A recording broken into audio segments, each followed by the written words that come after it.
শুক্রবার লিগের তৃতীয় ম্যাচে কালীঘাট মিলন সংঘের বিরুদ্ধে নামছে মোহামেডান।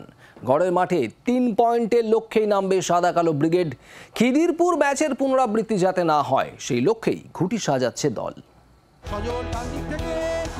প্রথম ম্যাচে ওয়ারির বিরুদ্ধে 6 গোল, কিন্তু পরের ম্যাচে ঘরের মাঠে খিদিরপুরের বিরুদ্ধে আটকে গিয়েছিল মোহামেডান।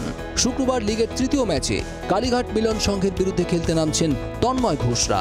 খিদিরপুরের বিরুদ্ধে ফুটবলাররা স্বাভাবিক খেলা খেলতে পারেননি, তার একটা বড় কারণ বিপুল সমর্থকদের প্রত্যাশা পূরণের চাপ।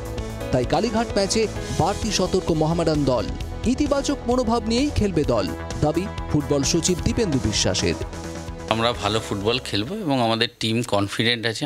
আমি তন্ময়, সজল সহ অন্যান্য যে সকল খেলোয়াড় আছে, দীপু, জেমস, ওদের সাথে কথা বলেছি।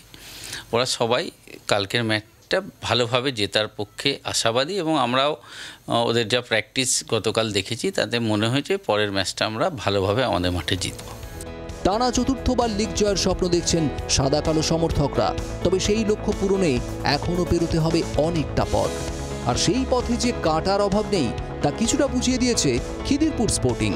তাই আত্মতুষ্টি ঝেড়ে ফেলে কালীঘাটের বিরুদ্ধে নামতে চলেছে মোহামেডান। ব্যুরো রিপোর্ট, জি 24 ঘন্টা। বাংলার আওয়াজ, বাঙালির আবেগ, জি 24 ঘন্টা।